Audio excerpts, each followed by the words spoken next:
saludarlos nuevamente y participar en esta aventura que iniciamos hace algunos días de la tutoría. Bueno, hace un momento con la maestra Mireya Contreras retroalimentamos el tema la rana que quería ser una rana auténtica. Y bueno, en esta retroalimentación pudimos mencionar que a través de este tema podemos mostrar algunas emociones que estamos viviendo a través de la pandemia que actualmente nos está atacando. Y bueno, la imagen nos muestra que, bueno, hasta enojo nos puede dar esta situación que estamos viviendo, ¿verdad? Algunos puede causar incertidumbre, tristeza y algunos hasta alegría, ¿verdad? Porque también a fin de cuentas es una emoción. Bueno, esas son las emociones que nos está despertando esta situación de la pandemia. ¿Cuál es la actitud, mi actitud ante esta situación? Y como referencia el tema, la lectura que leí con la maestra Mireya, es que ante esta situación debemos tener una actitud positiva, ¿verdad? Utilizar lo que tenemos a la mano y fuera de toda la tristeza, como se ve en las tarjetitas, ¿verdad? La alegría, la tristeza, pues debemos tener una actitud positiva ante esta situación, aprovechar los recursos que tenemos en la mano, los que nos van a proporcionar durante el ciclo escolar, hacer utilidad lo que tengamos. ¿Qué vamos a hacer con nuestros alumnos? Pues va a ser un reto enorme, ¿verdad? La forma de trabajar a distancia, la forma como vayamos a adecuar nuestros aprendizajes esperados, va a ser todo un reto. Vamos a encontrar alumnos con muchas dudas, alumnos hasta enojados, como se muestra en la imagen, algunos contentos, ¿verdad? Porque van a tener la oportunidad de poner en práctica sus conocimientos que han adquirido durante este proceso de aprendizaje. Como referente a esta lectura, me gusta ser auténtico ante los problemas que estamos enfrentando. Hay que buscar esa contribución personal que nos ha dado la experiencia durante muchos años de servicio y que podemos contribuir a buscar las soluciones ante una situación. Si no tenemos internet en las comunidades, pues busquemos el mecanismo para que el proceso de aprendizaje se pueda ir desarrollando. Yo sé que va a ser en pasos lentos, pero al final de cuentas tenemos esa misión, ¿verdad?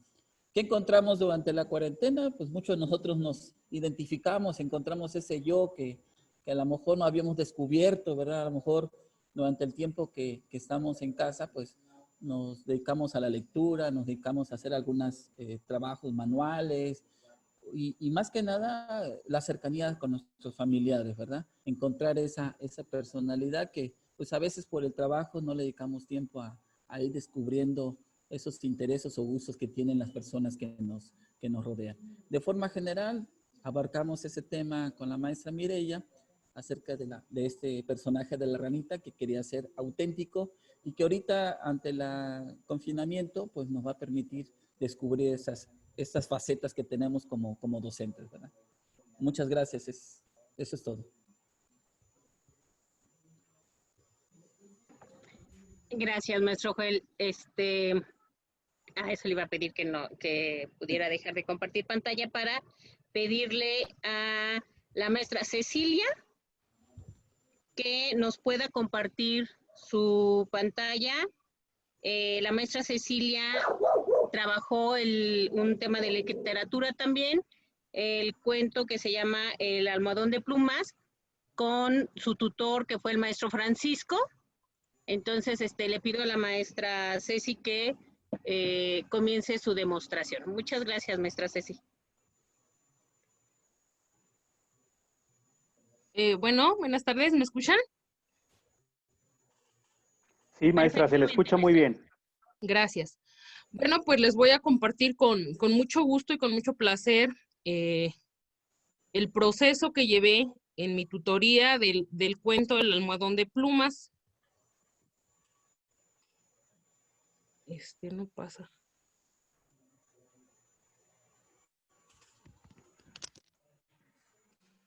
El cuento yo lo escogí porque a mí me agrada mucho leer y nos presentaron varias opciones para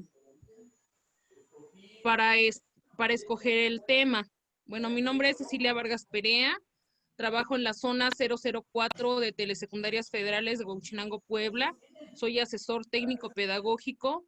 Mi tutor es el maestro Francisco Guzmán Gómez y en esta ocasión estuvo conmigo la maestra Araceli porque el compañero tuvo otros asuntos. Las acciones que se desarrollaron en mi tutoría fueron las siguientes. La primera es la predicción del texto, lectura del texto, búsqueda de las palabras desconocidas, una paráfrasis del texto, preguntas generadoras, investigación sobre el autor, características del cuento y la novela, tipos de narradores, tipos de cuentos y ejemplos. Elegí el almohadón de plumas porque me gusta leer. Iniciamos con la predicción del texto a partir del nombre del mismo. Al inicio yo creí que se trataba de un cuento, no me dijo el maestro que era un cuento, solamente almohadón de plumas. Lo comparé con el cuento La princesa y el guisante, en el cual una princesa descubría que bajo sus colchones estaba puesto un guisante. Le comenté a mi tutor que probablemente en el almohadón de plumas sucedía algo similar.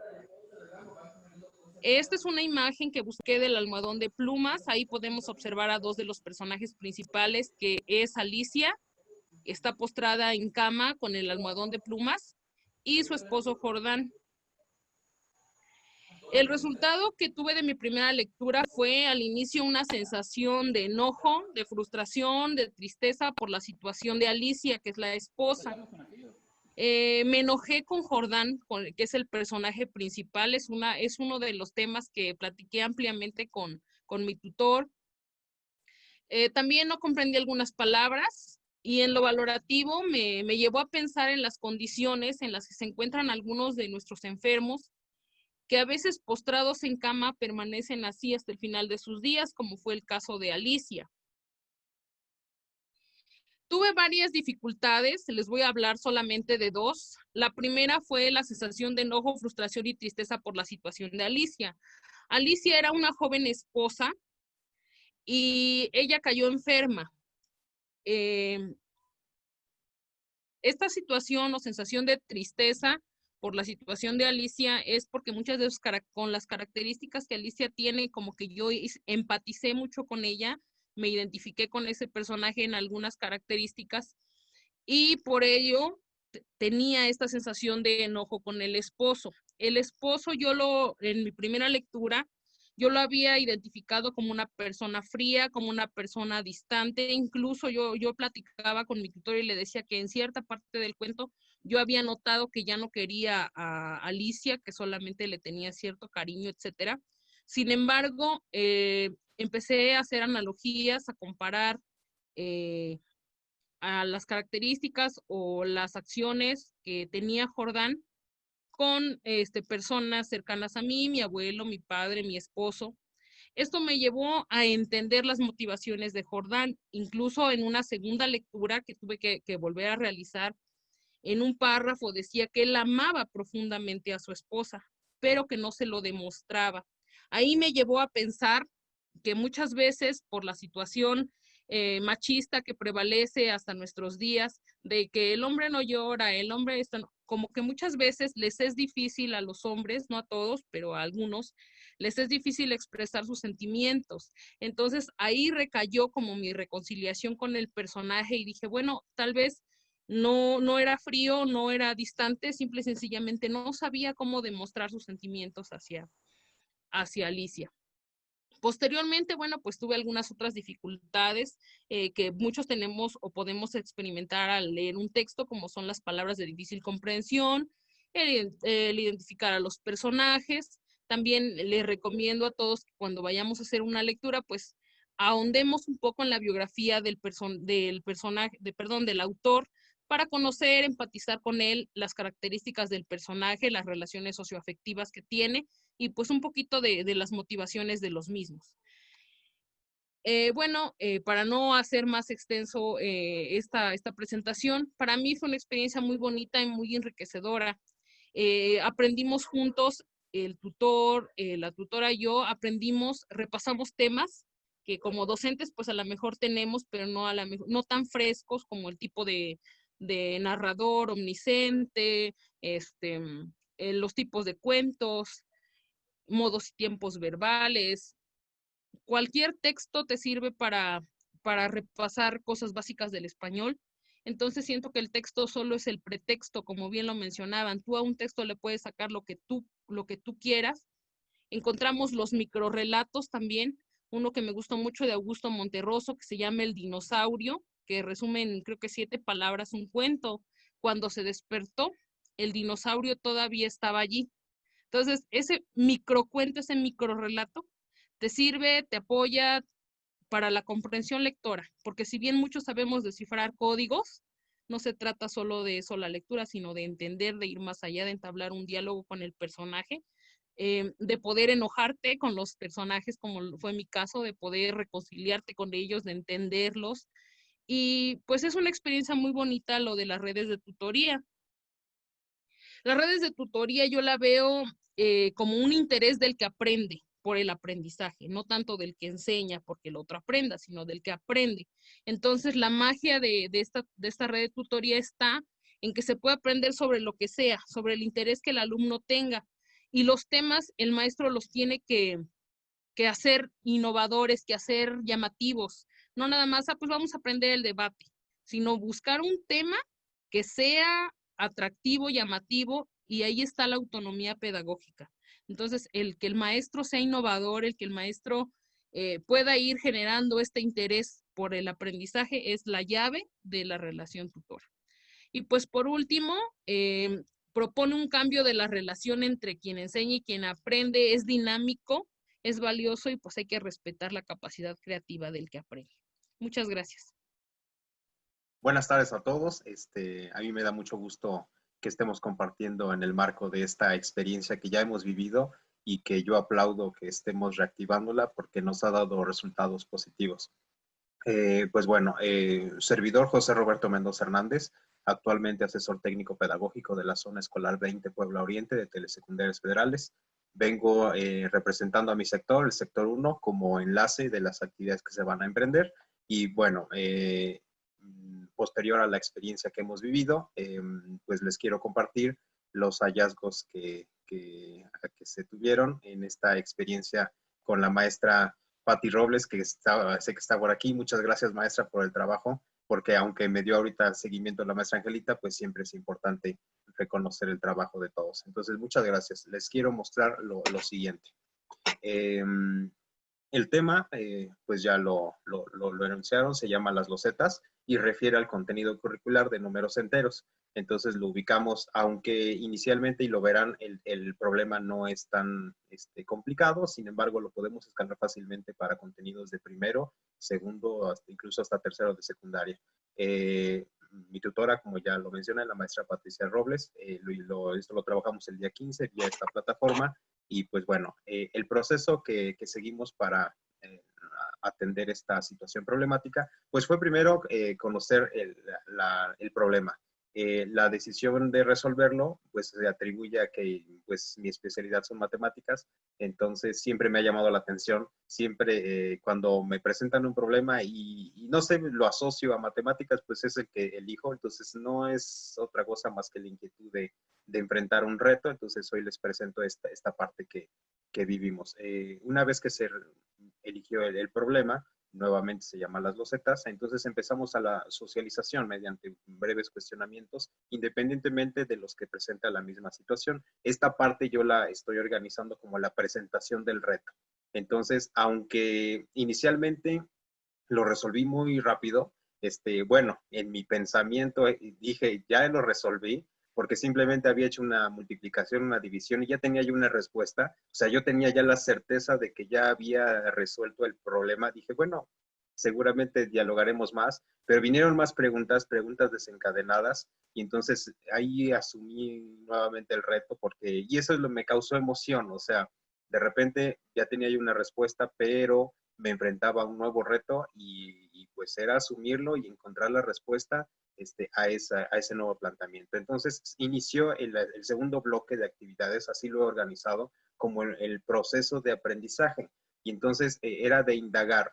En todo momento mi tutora regresaba a ver, lee bien el problema, ¿no? Porque de repente nos lanzamos y empezamos a dar soluciones al tonteo y descartamos en algún momento el planteamiento inicial y entonces, a ver, ya tienes una nueva respuesta, vuelve a leer qué te está pidiendo el problema, qué te está diciendo, qué parte del contenido te está señalando. Entonces, era un intercambio, preguntas-respuestas al respecto, y basado en estas preguntas y respuestas fue que se construyó el registro de procesos de aprendizaje. Entonces, en la manera de narración voy presentando todo este proceso, para después terminar con el último bloque de esta experiencia, que lo he concentrado como el cierre, donde vamos con la reflexión y la construcción de esto que les voy a mostrar a continuación, que es la estrategia por medio de la cual di solución a la situación. Entonces, ahí les presento una evidencia de que, para que vean que sí estuve trabajando. Esta es la, por cierto, estuve con el maestro Sabás, saludos maestro.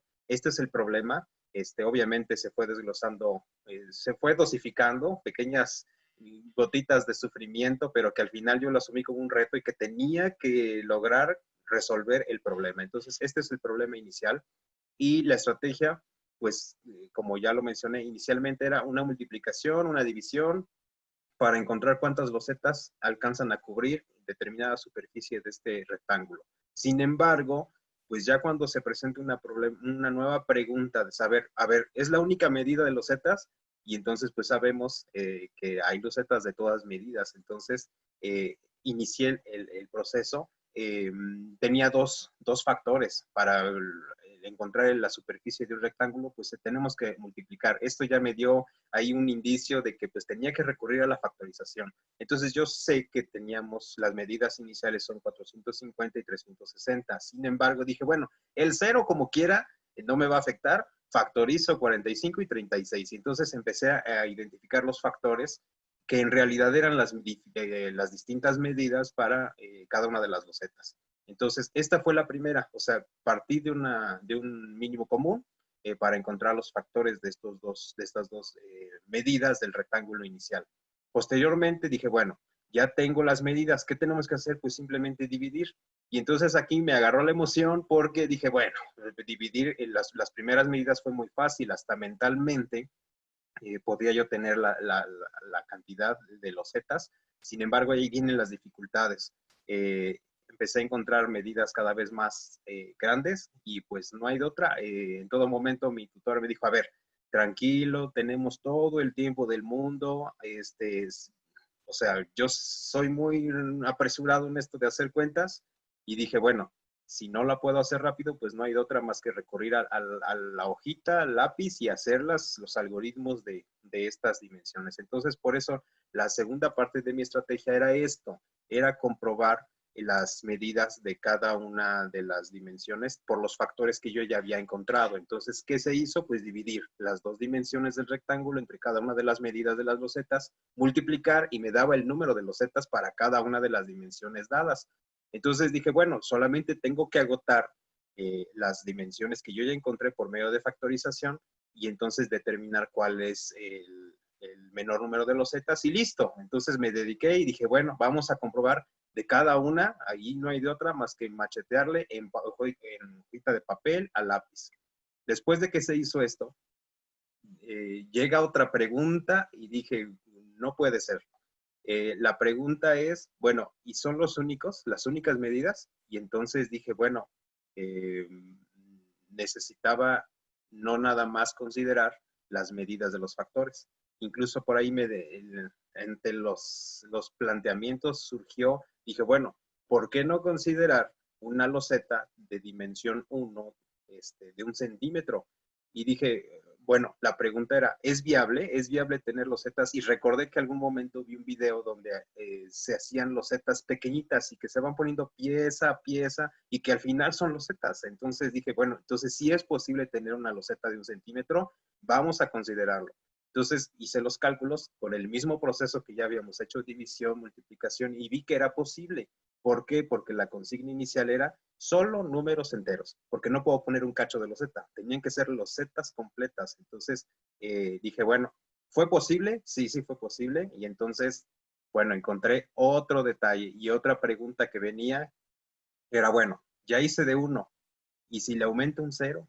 Entonces, pues sí, hice el cálculo para 10, o sea, si es viable hacer losetas de 1, que no era un factor de los que yo había encontrado, y fue posible, ¿por qué no hacerlo de 10? Hice el cálculo y yo, sorpresa, fue posible, me salían 1620 losetas, y no era un factor que yo encontré con la factorización. Esto me decía que tenía que indagar más en el problema, regresar a lo que me estaba dando y hacer los cálculos. Entonces, una vez que encontré de 10, dije, bueno, si con el 1 funcionó, pues con el 2 vamos a ver si funciona. Entonces, si 2 fue un factor, pues ¿por qué no hacer de 20? Y así, hacer de 30 y encontrar número de losetas que también no eran viables porque me daban medidas en decimales. Entonces, automáticamente yo iba descartando, evaluando la viabilidad de esto. Por ejemplo, descarté medidas de 20, de 36, de 60 o de 180 porque me daban medidas decimales.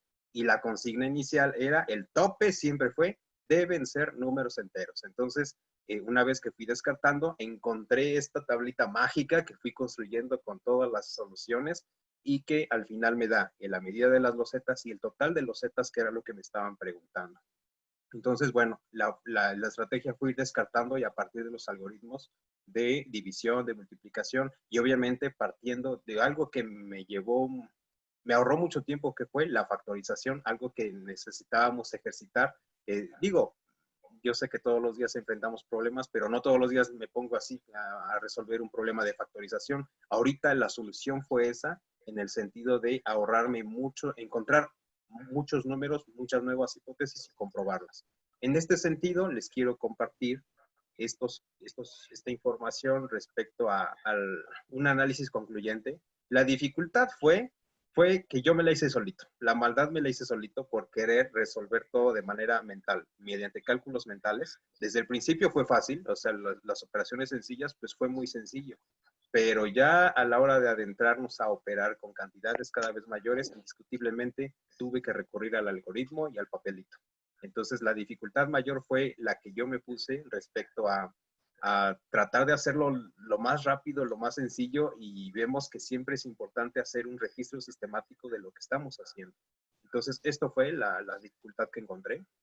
La estrategia, pues, fue hacer un análisis sistemático de cada una de las medidas posibles e ir descartando aquellas que me daban números decimales. Entonces, aquí fue una pieza clave la comparación de medidas. Los logros fue encontrar todas las medidas posibles y algunas que jamás hubiera imaginado. El ejemplo claro es el número 1.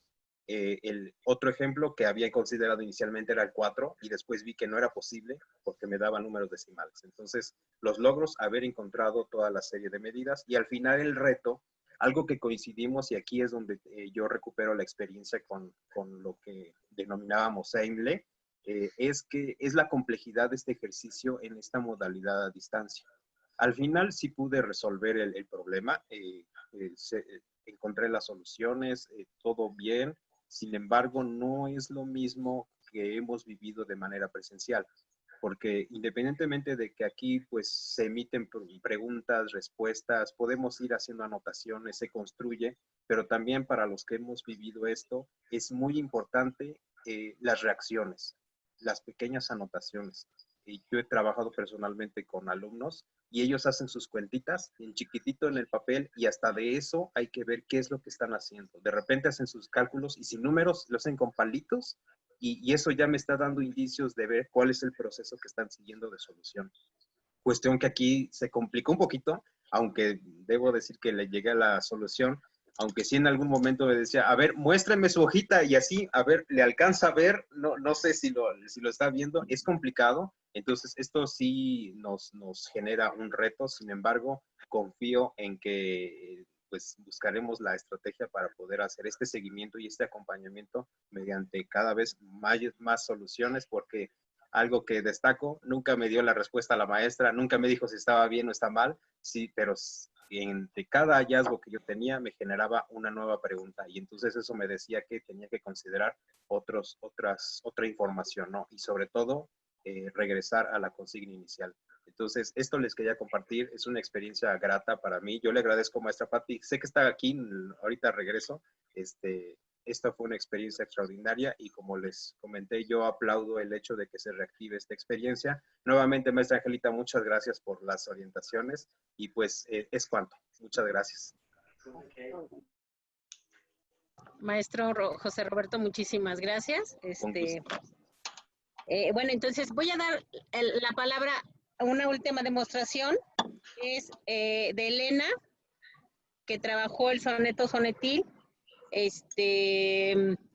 Su tutora fue Flor Mendoza, si no me equivoco. Maestra Elena, por favor.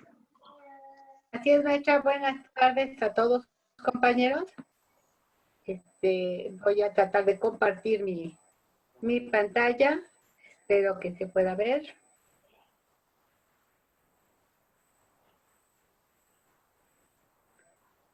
Ay, creo que ahora sí ya la están viendo, ¿verdad? Ya, maestra, ya se está viendo. Bien, gracias. Bueno, pues vamos a, o más bien voy a iniciar porque la maestra creo que ya me abandonó. La maestra Flor dijo que nada más me estaba escuchando y creo que ya me abandonó. Bueno, vamos a ver entonces, compañeros, la experiencia que tuve en esta relación tutora a través de esta demostración. Mi tutora fue la maestra Flor Mendoza Maqueda, una excelente maestra de Querétaro que en todo momento me apoyó mucho. Yo soy la tutorada, Elizabeth Reyes González. Ustedes saben que soy asesor técnico, o algunos de ustedes saben que soy asesor técnico de la zona 033, y que realmente fue un reto para mí porque yo soy asesor técnico en el área de matemáticas, y resulta que el tema que me tocó fue un tema de español. Entonces vamos con primeramente lo más importante para iniciar esto fue precisamente la elección del tema. La maestra me dio a elegir entre dos temas, un cuento y un soneto.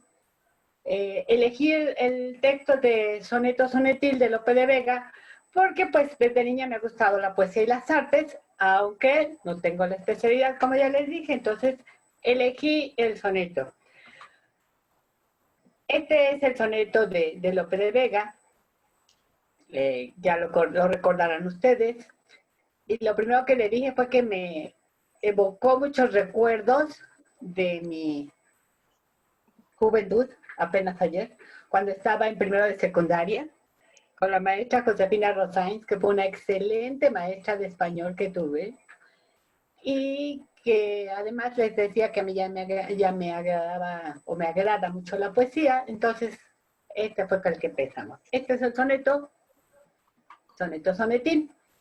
Vamos, perdón, ya aquí me están ustedes estorbando, compañeros, perdón, los voy a mover aquí. Los aprendizajes logrados. Primeramente, los aprendizajes logrados que se tuvieron fue lo que es recordar lo que es el soneto y su estructura. Todo lo que era un cuarteto, un tercetro, lo que era un verso, la métrica, la rima, los tipos de rima, los que eran los diptongos y los adiptongos, en fin, todos los recursos poéticos para poder escribir un verso. Esto para mí fue muy importante porque pues a algunas ocasiones ya por el tiempo ya se me había olvidado algunas cosas de ellas y tuve que regresar, por ejemplo, a través de la plática que vemos aquí más adelante, que nos está marcando que me pidió la maestra que manejáramos, que fue el proceso de aprendizaje. Primero la maestra me creó un ambiente de confianza y el tema, como ya les dije, fue llamativo. Y a través de la plática me llevó a recuperar todos esos conocimientos previos, propiciando siempre el diálogo, buscando la reflexión, pero también la investigación, porque cuando leímos la primera vez el verso, el soneto, yo no me acordaba quién era Violante. Incluso cuando ella me preguntó acerca de él, a través de, muchas preguntas generadoras que me hizo, resulta que yo hasta le dije un personaje de la historia, pero no recuerdo el nombre de la persona. Más bien no recuerdo exactamente quién era. Cuando lo investigamos y pude verle, ya me acordé, Violante Aragón, pues que fue la infanta de Aragón en el siglo siglo XIII, por ahí de 1290 y tantos. Entonces, ahí fue donde yo empecé, le digo, a recordar muchas cosas y sobre todo las preguntas detonadoras que la maestra hizo fueron propiciando siempre el análisis y la deducción. Y esto fue muy importante, ese acompañamiento que dio fue muy importante para el logro de los aprendizajes, porque además me daba mucha libertad para poder hacer las cosas. Y me agradó la forma en que fuimos tratando esto, ¿no? Al final de cuentas me pide que haga un soneto. Pues sí, yo soy hablantina, pero no soy escritora. Y pues bueno, me hace que escriba un soneto. Y este fue el soneto que se construyó. Que un reto hoy me han hecho que dio fin a mi día, pues sin ser poeta, un soneto haría. Elegir tema fue el primer dilema. Hablar del amor no es ningún problema. ¿Quién no ha soñado con el ser amado y ha suspirado cada mañana? El amor es un sentimiento dado para enriquecer la existencia vana, para darle sentido a nuestra vida, calor y pasión a nuestra existencia, que nos eleva hasta la gloria y nos lleva al paraíso. Y ahora que me doy cuenta de lo dicho, he terminado este soneto y reto. Como verán, a mí se me hizo muy fácil después hacerlo, aunque a lo mejor copiando un poco las ideas que la maestra me había dado, más bien, primero las ideas del soneto en sí, y posteriormente la maestra en esa plática, en esa charla, de alguna manera me daba tips, me daba ideas, hacía que se encendiera el foquito por ahí de lo que iba yo a hacer. Entonces se me hizo un trabajo muy fácil. De hecho, el soneto casi quedó terminado en la primera sesión. Ya nada más me faltó el último terceto, darle el cierre. Entonces, pues para mí fue algo muy agradable porque yo casi no escribo. Me gusta, y menos en verso. Escribo en prosa, pero en verso para nada. Entonces, fue algo muy importante haber escrito en verso, porque yo no escribo en verso. Y finalmente, ¿por qué es importante para mí compartir esto y compartir este soneto con ustedes? Porque el conocimiento para mí es mejor cuando se hace en colegiado. Y el hecho de compartir con ustedes todo esto me permite autoevaluarme. Y además, el que ustedes me evalúen, me nutre, el que ustedes me digan mis aciertos, mis fallas, mis avances, para mí es muy importante. Y así como es importante para mí, considero que debe ser importante para todos. Igualmente me preguntaban al final cómo me sentí durante este proceso y al final de él. Pues me sentí muy a gusto, me sentí muy cómoda.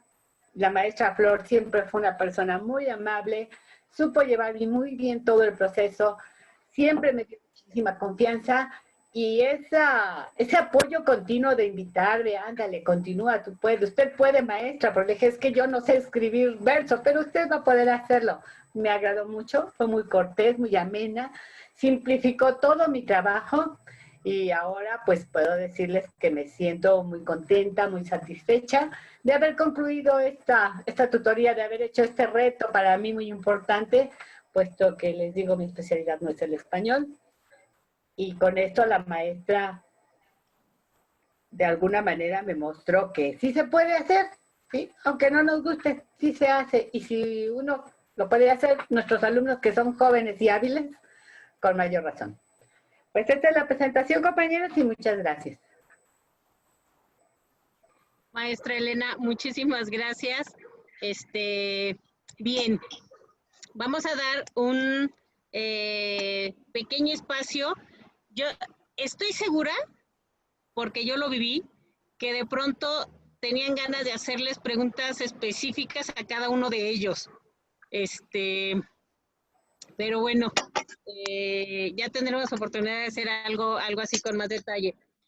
Pero bueno, ahorita, si tienen alguna pregunta particular, la podemos plantear. Hagamos unas pocas preguntas antes de meternos al análisis general de la demostración.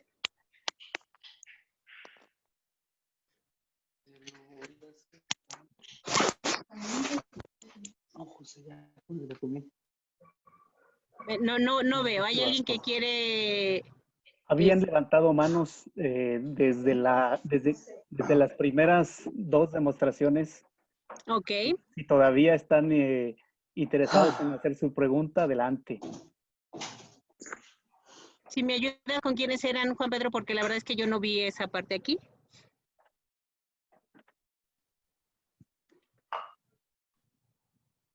la mano la maestra ¿dice? Rayo. La maestra Rayo levantó la mano. No sé si fue mano levantada o fue aplauso, pero la maestra Rayo había, No, fue aplauso para la ponente. Ah, ok. Ok. Miguel, ¿quieres hacer una pregunta?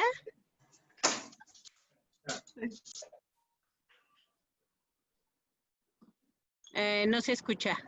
No se escucha. Ok, de todas maneras, si tienen alguna pregunta, ustedes levanten la manita y damos el espacio, no hay ningún problema. Las preguntas son importantes. Las preguntas en la demostración pública, como bien nos decía la maestra Elena al cerrar su demostración, nos ayudan a los expositores a identificar algo que posiblemente se nos escapó. Y son muy importantes, quiero resaltarlo, también porque nos permite resaltar otra característica de la demostración pública. La demostración pública no es el lugar en el que el expositor tiene que demostrarle a todo mundo que lo sabe todo, ¿no? En la demostración pública, el expositor está compartiendo lo que hizo, cómo lo hizo, qué fue lo que le quedó de ahí, qué fue lo que aprendió. Y es muy probable que se encuentre con cosas que no vio, que no quedaron tan claras, que no se le ocurrieron ni a él ni a su tutor en todo el momento de estudio, y que entonces el tutor tiene toda la libertad y toda la confianza de poder decir, eso no lo vi, lo voy a ver después, ¿no? O sea, se vale. La demostración pública no es el espacio último, es un espacio más en el que compartimos y tenemos la oportunidad de recibir retroalimentación, no solo de nuestro tutor, que lo ha estado haciendo en todo momento, sino también de ojos externos. Y los ojos externos somos todos los demás que no vivimos de parte de ese proceso, que por eso es que son muy importantes nuestras preguntas, ¿sí? Muy bien. Si hubiera alguna, como les dije ahorita, alcen la manita, damos el espacio. Creo que Miguel ha estado intentando hablar, pero si quieres escribirlo, Miguel, porque no te has escuchado.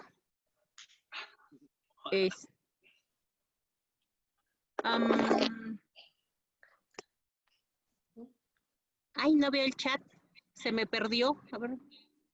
Espérenme. Solo hay un mensaje, el de la maestra Flor, que dice que está presente aquí con su tutorada apoyándole. Ah, ok. Qué bueno, maestra. Bueno, Miguel, sí, ya tengo abierto el chat. Si quieres ahí escribir tu pregunta, adelante.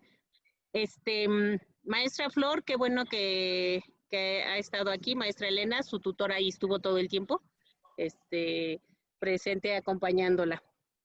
Muy bien. Bueno, yo tengo entonces... una pregunta ahorita. Perdón, adelante, Juan Pedro. Pero alguien más habló, creo, también, para no... ¿No? ¿No, verdad? Ok. Bueno, mi pregunta es para la maestra que estudió con la maestra Flor, que estudió el soneto sonetil. Justo cuando estaba comenzando su demostración, algo pasó con mi internet, me sacó y me pude volver a meter cuando ya estaba hablando de una dificultad, entiendo que tuvo con la palabra violante. Y comentaba que hubo un proceso de investigación que le permitió salir de esa dificultad y luego entonces fue que lo resolvió, ¿verdad? Y lo pudo atender. Mi pregunta para la maestra es, ¿hubo alguna otra dificultad, algún ejemplo de una o dos dificultades que haya tenido en las que no haya sido la alternativa para resolverla la investigación, sino más bien ese diálogo, esa interacción que usted comentó que hubo mucho y bastante bueno durante la tutoría? Pues dificultades como tales, en cierta forma, no. A través de las preguntas que la maestra me iba haciendo, íbamos recordando, porque lo compartía conmigo, pues las características del cuarteto, del terceto, cómo se medía una métrica, incluso recordamos cuántos versos debería de tener, cuántas sílabas debería de tener un verso del soneto, que eran en decasílabos y todo esto. No, en realidad no hubo un problema como tal.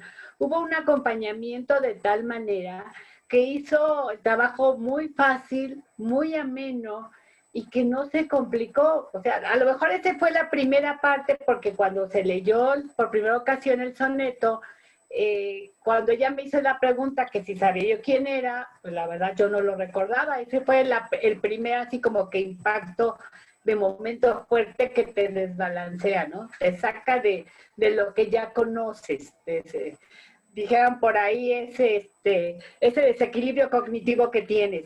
Pero después la confianza que me brindó la maestra me permitió que todo fluyera de una manera muy fácil, muy rápida, de verdad, porque hasta eso fue fácil y rápida, fue muy amena, porque ella es una persona que fácil se presta al diálogo, y a través del diálogo va apoyando para que las cosas se puedan hacer, maestra. Gracias, maestra. Hay una partecita del... Perdón. Solo dos más. Quisiera aprovechar. Hay una partecita del soneto en el primer cuarteto, maestra, que dice, 14 versos dicen que es soneto, burla burlando van los tres delante, ¿verdad?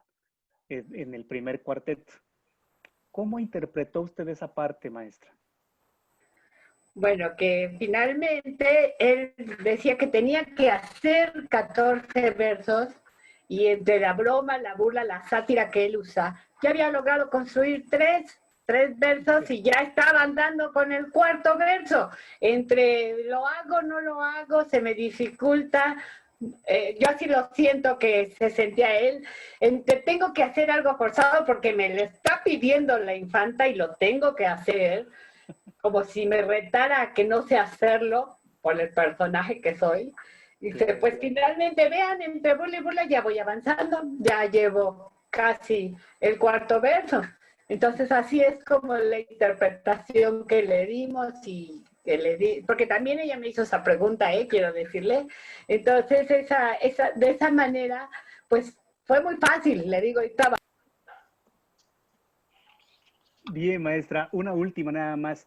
A partir de todo este estudio que usted tuvo, de analizar, de reflexionar en torno a el metasoneto que presenta Lope de Vega, ¿verdad? ¿Cómo define usted lo que es un soneto? ¿Cómo lo definiría con sus propias palabras? Bueno, yo lo definiría como fue un tipo de, podemos decirlo así, expresión literaria, porque finalmente es un verso que correspondía a la época, a las características de la época, que se empezaron a formar normas para escribirlo, y por normas decidieron que fuera algo, podríamos decir, aparentemente muy simple, en 2 cuartetos y 2 tercetos, y crearon el soneto. Claro que desde luego tiene las características de que deben ir rimando, que su rima puede ser asonante, consonante, que igualmente tiene las características de que incluso pueden dejar versos libres en esta rima, la métrica, que deberían de ser en decasílabos, pero que si se fija uno de estas características le da una tonadilla al soneto, que definitivamente yo lo adjudico a los juglares, que de esa manera podían más fácil cantar sus canciones o cantar sus sonetos y dar a conocer lo que ellos sabían. Para mí eso es un soneto, una forma de expresión del siglo XIII que correspondía a la época. Muchas gracias, maestra. Gracias, Juan Pedro. Bueno, entonces, perdón, ya se nos vino el tiempo. Quisiera solamente comentar a partir de esto. Se me hizo bien importante ver las 4 demostraciones. Si vieron la gran diversidad que hubo, desde quien nos habló, el caso del maestro Joel, que nos compartió más que todo el proceso de trabajo con el cuento de la rana, que quería ser auténtica, más bien compartió la reflexión que hicieron a partir del trabajo con esa lectura, sobre una situación muy actual que se está viviendo, ¿no? Así también como el maestro Roberto, que nos compartió todo un proceso, toda una forma de resolver un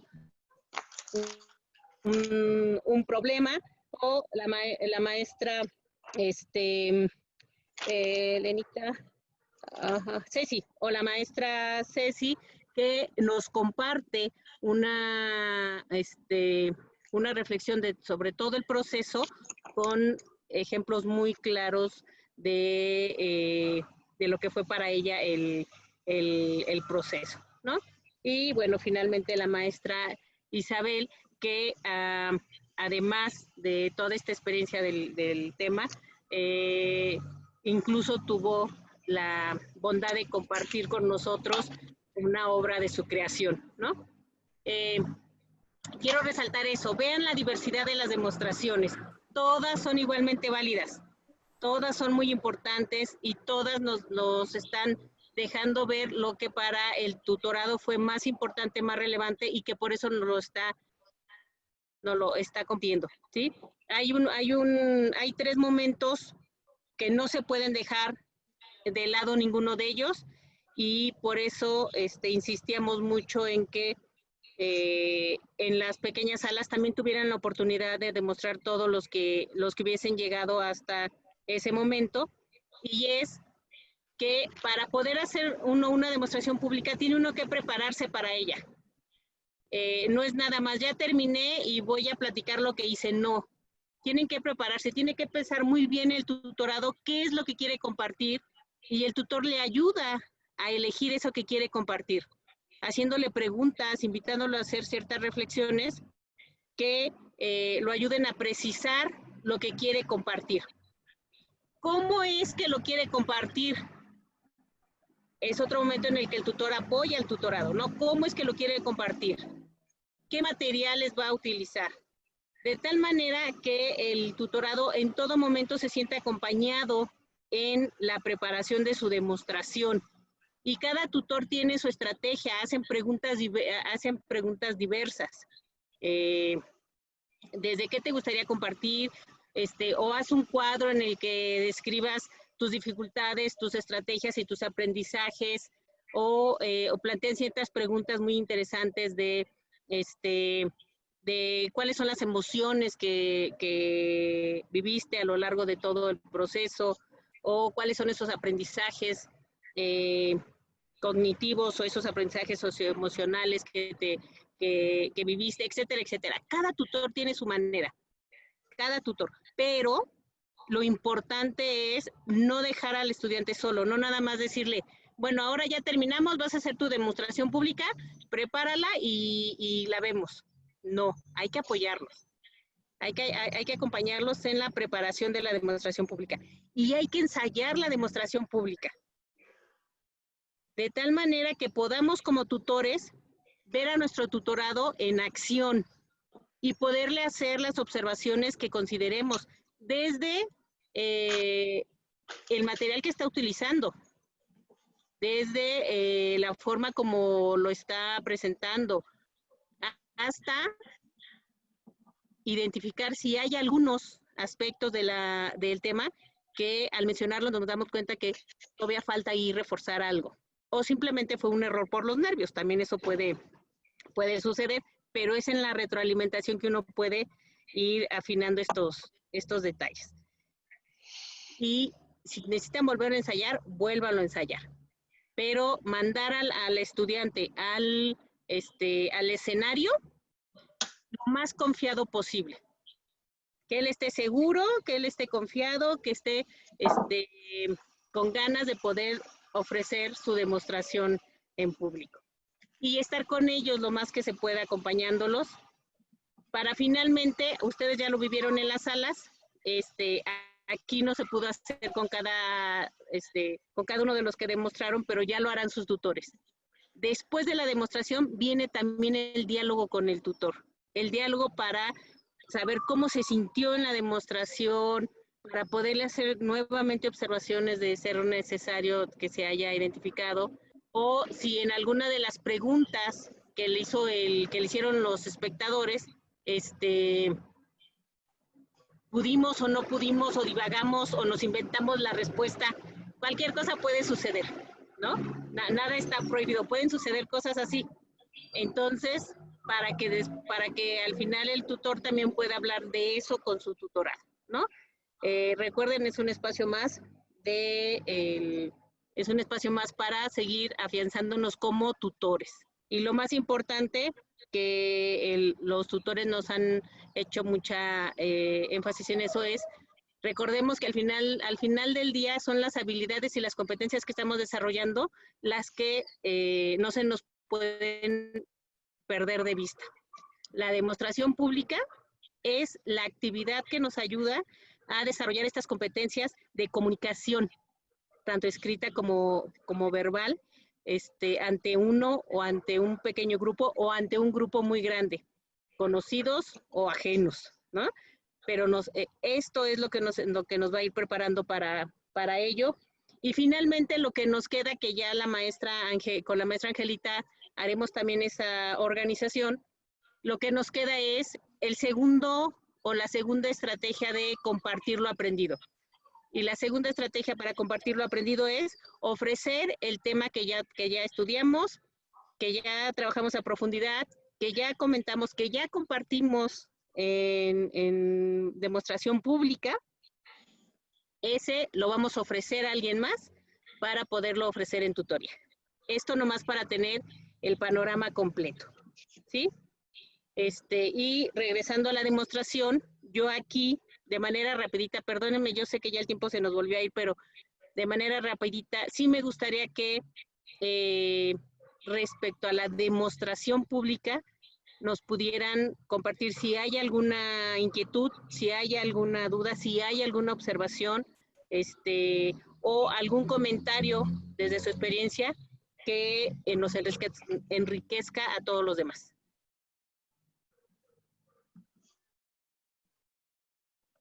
¿Alguna manita?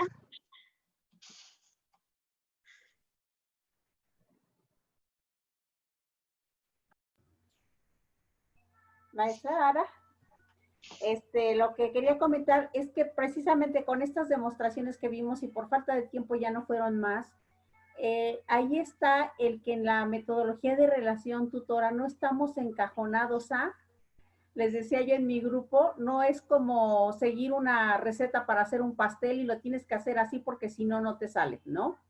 Entonces aquí tenemos algunas ideas de cómo lo podemos hacer, cómo podemos seguir, pero finalmente el diálogo con el tutorado no se debe de perder.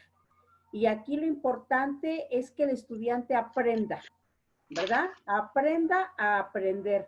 Primero nosotros lo vamos guiando, lo vamos orientando. También les decía yo a los compañeros con los que me tocó, al principio tal vez les prestamos un libro y ya sabemos que ahí está el tema, pero les decimos, busca a ver si te sirve, a ver si algo tiene este libro.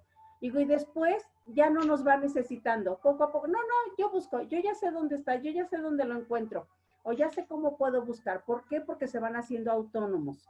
Entonces, lo importante es algo de lo que usted ya dijo, que el estudiante aprenda, que desarrolle habilidades, que desarrolle competencias y que cada vez sea más independiente de nosotros. Entonces, por eso, pero lo esencial del diálogo, de la plática, guiarlos para que ellos puedan descubrir, eso es lo importante. Gracias. Gracias, maestra Angelita, claro que sí. Claro que sí, y en esta misma diversidad quiero que se la lleve todo el grupo para que no encajonemos las demostraciones públicas a una estructura que nosotros impongamos, ¿no? Porque entonces las demostraciones van a perder sentido, van a perder la cuestión de la personalidad del tutorado y solamente nos van a contestar ciertas preguntas que les planteemos. Entonces, no los encajonemos, ya vieron ustedes, en este pequeño grupo, con 4 demostraciones, vimos 4 demostraciones bastante diversas, ¿no? Entonces, Para cerrar, lo único que quisiéramos recuperar es nuevamente el ciclo de la relación tutora, para darle a la maestra Angelita ahorita ya el micrófono y nos pueda orientar sobre lo que sigue. En esta práctica que hemos realizado hasta este momento, a partir de tener la oportunidad de elegir, prepararnos como tutores a través de vivir la tutoría, a través de vivir la relación tutora, prepararnos como tutores, hacer, dar la oportunidad de elegir un tema, de trabajarlo a través del diálogo.